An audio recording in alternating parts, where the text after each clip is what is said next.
Bonjour à tous et bienvenue dans ce premier briefing des marchés de l'année 2020. Avant de commencer, je voulais vous souhaiter une très bonne année, plein de bonnes choses et de réussite pour 2020, que ce soit dans vos projets, en bourse ou dans votre trading. Avant de commencer, je vous laisse prendre connaissance de l'avertissement légal sur les risques.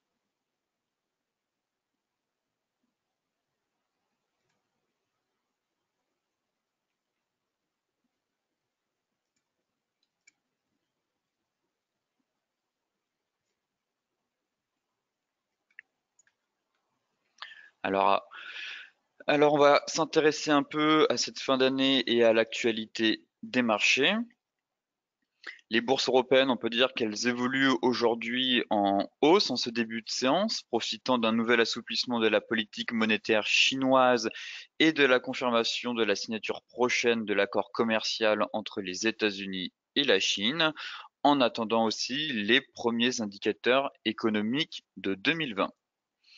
Les marchés mondiaux ont bien fini 2019. Effectivement, on constate qu'on a eu un excellent millésime en cette fin d'année, grâce à l'annonce d'un accord entre la Chine et les États-Unis sur un accord commercial préliminaire. Aujourd'hui, la bourse de Paris a ouvert en hausse au-dessus de 6000 points pour sa première séance de 2020, après avoir clôturé justement mardi sur une année exceptionnelle où l'indice a bondi de plus de 26%. Côté US, eh bien, on a eu Wall Street pour sa part qui a terminé en petite hausse, une année solide, sa meilleure depuis 2013. Donald Trump a annoncé mardi la signature prochaine de l'accord commercial partiel conclu avec la Chine après des mois d'affrontements à coups de droits de douane punitifs. Selon lui, la cérémonie aura lieu en présence de hauts responsables chinois. Il a par ailleurs indiqué qu'il se rendrait à une date ultérieure à Pékin où commenceront les discussions de la phase 2 de cet accord. Enfin, pour faire un point de marché sur l'année 2019 concernant les bourses US, le Nasdaq, lui, affiche un gain de plus de 32%, le S&P de plus de 29%, soit leur plus forte hausse annuelle depuis 2013, grâce entre autres aux 3 baisses de taux d'intérêt de la Réserve fédérale et au regain d'optimisme entourant le commerce mondial. Enfin, quant à lui, le Dow Jones a pris 22%, sa plus forte progression depuis 2017. Maintenant, comme à l'accoutumée, intéressons-nous à la partie graphique. Et on va tout de suite commencer avec le CAC 40. Alors, comme vous pouvez le voir sur ce graphique, on a atteint l'objectif théorique que j'évoquais dans les précédents briefings des marchés. C'était les 6045 points. On consolidait à l'intérieur de ce range durant la période de avril jusqu'à octobre. Les cours sont sortis par le haut. Derrière, si je reporte la hauteur de ce range, ça me donnait bien les 6045 points. Actuellement, on est venu les tester la semaine dernière et là, on est en train de retourner sur ce niveau. On avait aussi notre oblique qui passait par les plus hauts, qui venait freiner un peu la hausse des prix. On a réussi à s'extraire par le haut, on a effectué notre pullback et là on semble justement continuer notre dynamique haussière qui est bien en place, comme vous pouvez le voir dans ce canal. Si je me mets en journalier,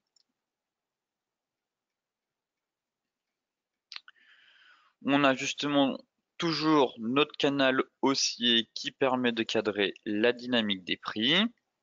Là, on est venu gaper justement notre oblique haussière qui passe par tous les plus hauts. On a une belle bougie impulsive. Effectivement, on est déjà quasiment à plus 1,40 en cette fin de matinée.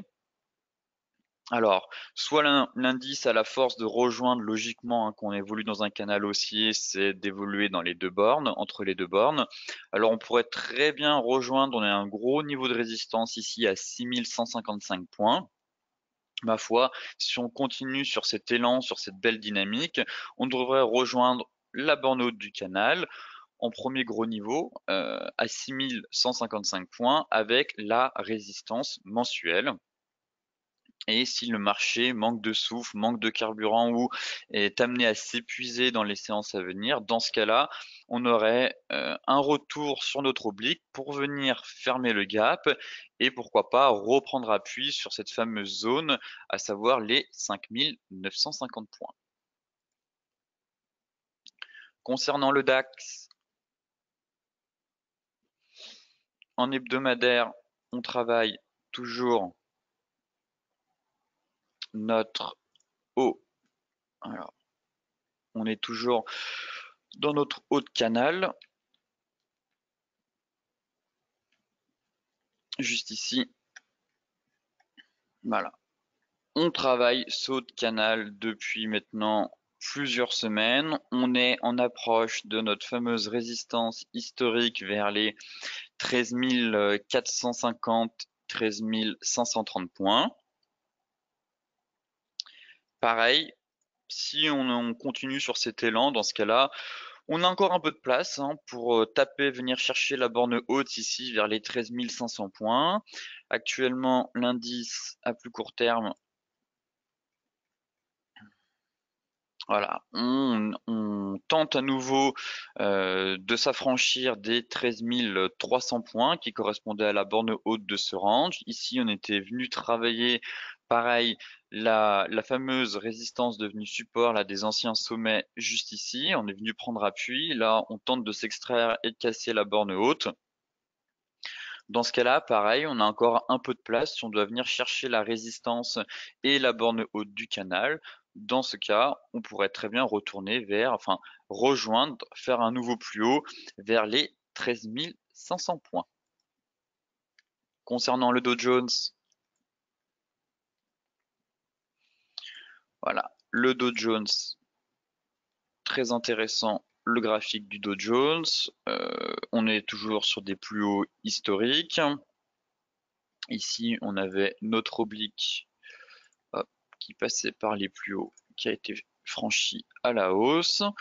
Je vais me mettre à plus court terme en journalier. Voilà, ce graphique ici est très intéressant. On a enfin atteint la borne haute de notre canal que j'évoquais aussi depuis plusieurs semaines dans les derniers briefings des marchés.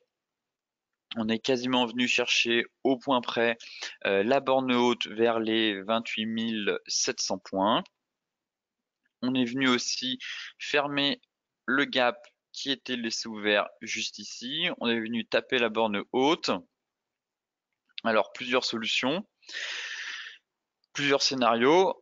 Soit l'indice est amené à corriger et on se dirige justement vers l'ancien niveau de résistance qui est devenu un support à 28 175 points, soit on part pareil, là on a envie de commencer l'année en beauté et on continue à longer notre haut de canal pour venir chercher les 28 800 points.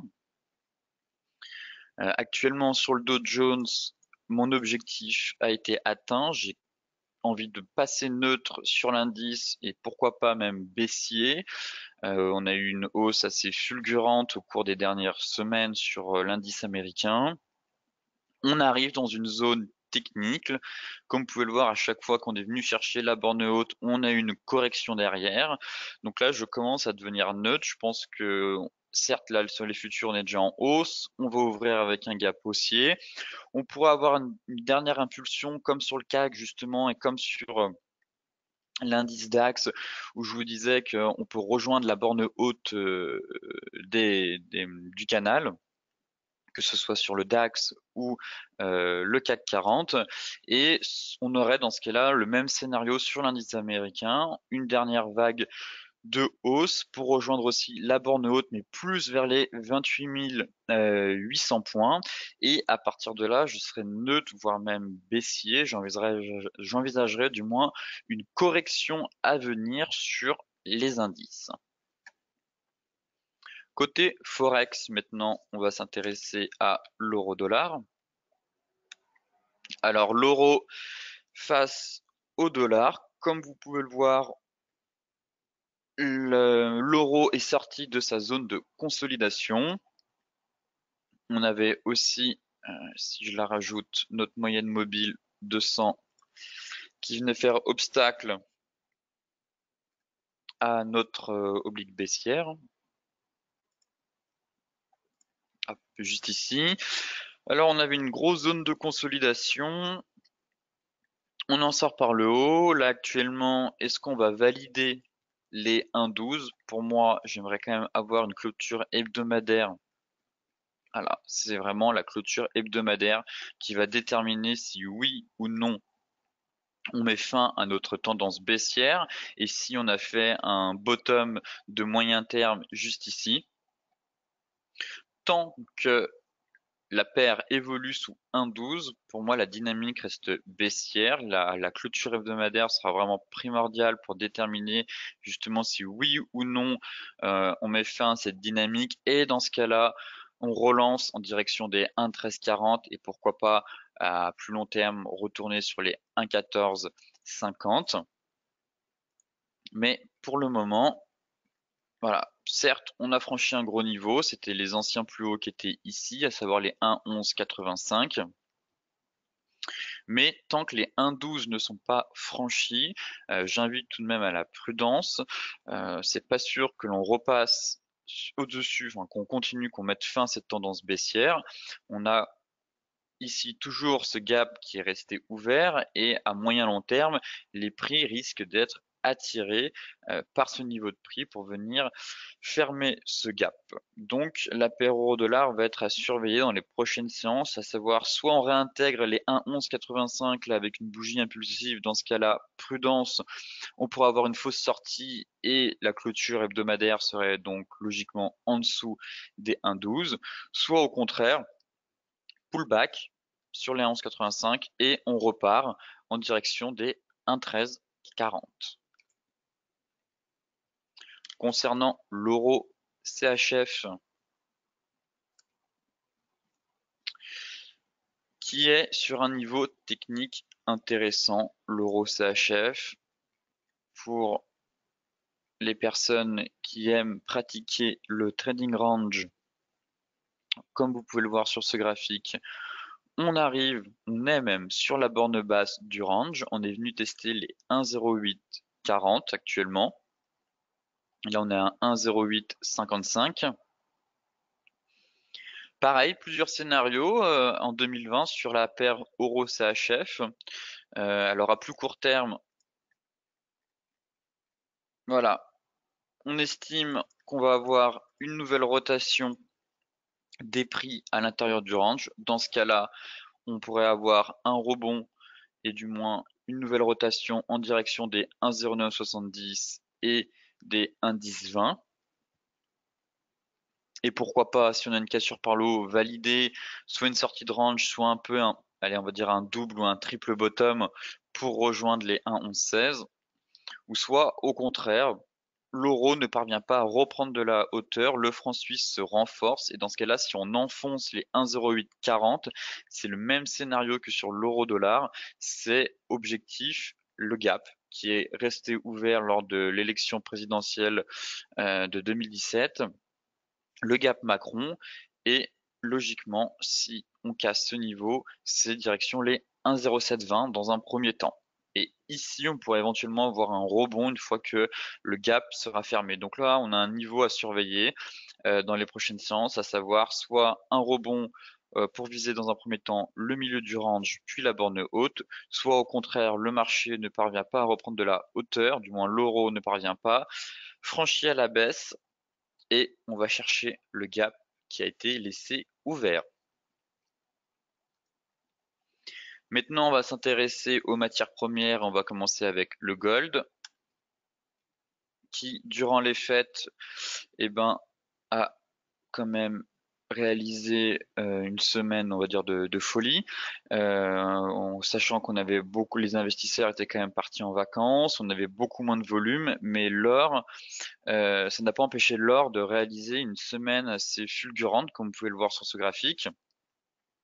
Effectivement, on avait eu, j'évoquais ce triangle ascendant, on a eu la cassure à la fois de la borne haute du triangle et de la borne haute aussi de notre canal. Derrière, j'avais un objectif premier à 1510, hein, il suffisait de reporter la hauteur. L'objectif a été atteint. Donc le premier objectif de sortie de triangle est atteint. Pour moi, le second objectif reste les 1555 $, puis les 1630. Effectivement, hein, on consolidait depuis pas mal de temps dans ce canal de consolidation. Donc on avait une belle phase. Là ici, on a une phase de latéralisation des prix. On consolidait aussi dans un rectangle. Derrière, on sort par le haut. Direct, on a eu une accélération des prix. Donc là, je ne serais pas étonné qu'on ait une correction, du moins de cette belle vague de hausse qu'on a eu ici, corrigée pour pouvoir ensuite reprendre, enfin continuer l'élan qui est actuellement en place sur le gold. Et l'objectif reste à 1560 $, venir chercher les plus hauts et aussi les 1625. Si je me mets en 4 heures, j'ai remarqué quand même qu'on avait une divergence juste ici.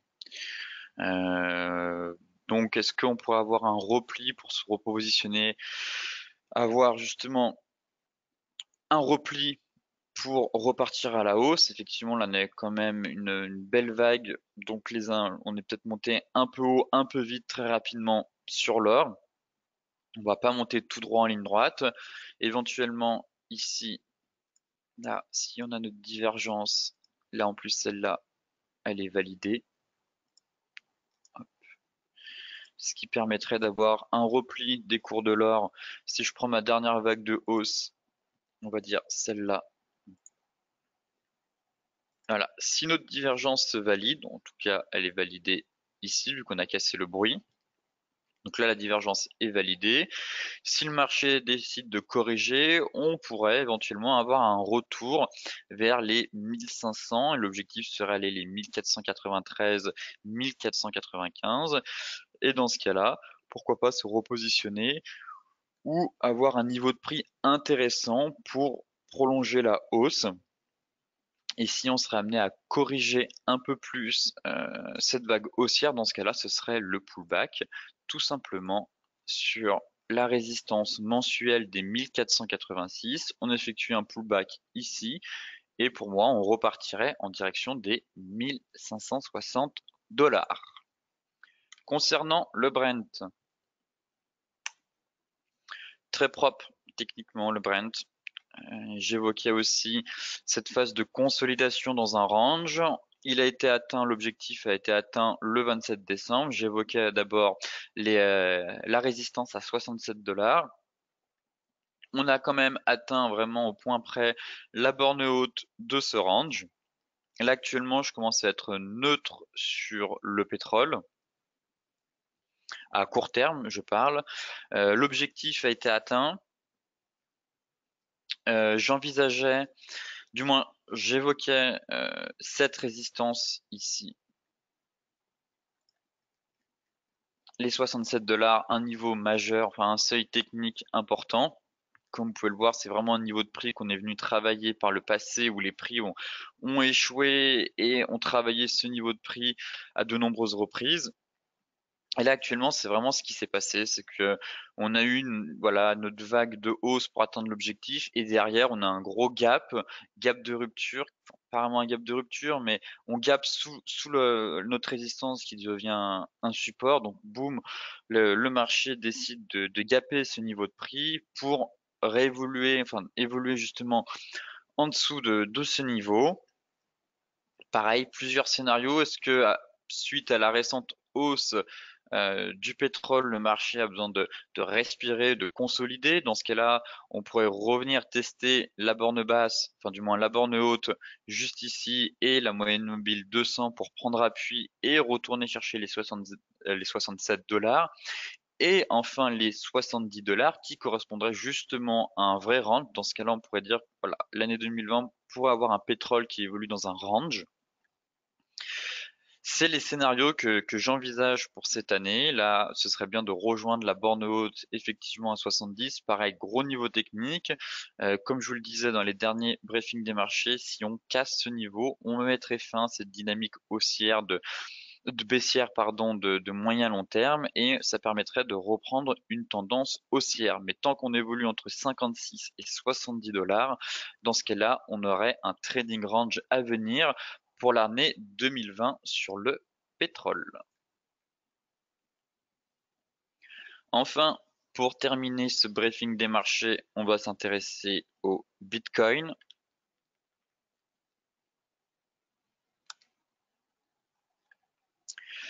Alors le Bitcoin qui a du mal quand même à reprendre de la hauteur, je trouve. On a certes des signaux techniques qui nous mettent en alerte.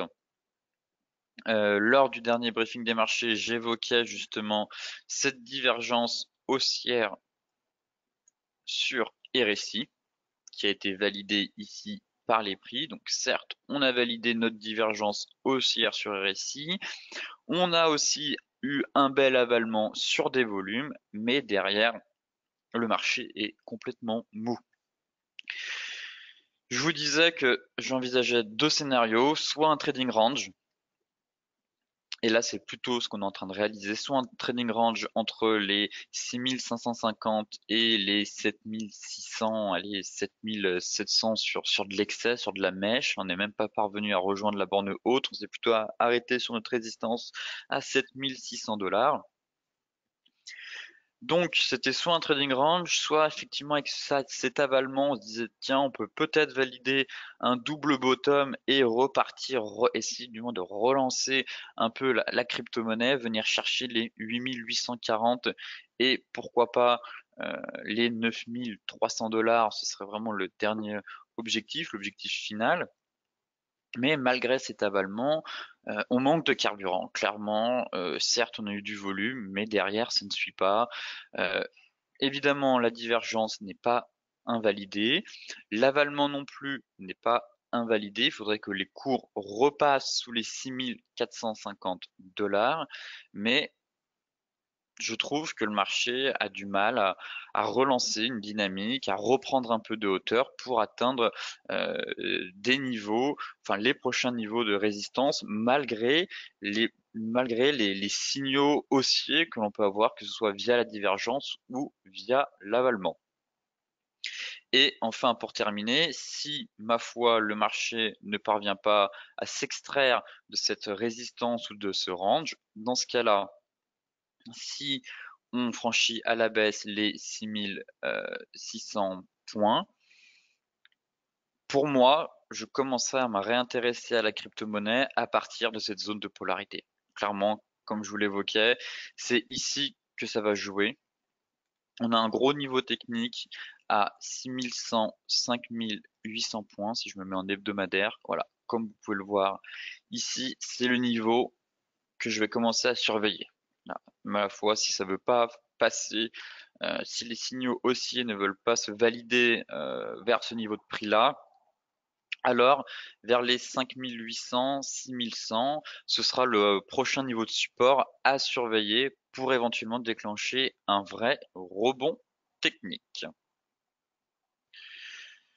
Ce briefing des marchés touche à sa fin. Pour celles et ceux qui souhaitent consulter l'article dans son intégralité sur le site DailyFX, je vous mets le lien dans la description de la vidéo. Sur ce, je vous souhaite à toutes et à tous une excellente journée, de très bons trades et on se retrouve demain matin pour faire un nouveau point sur les marchés.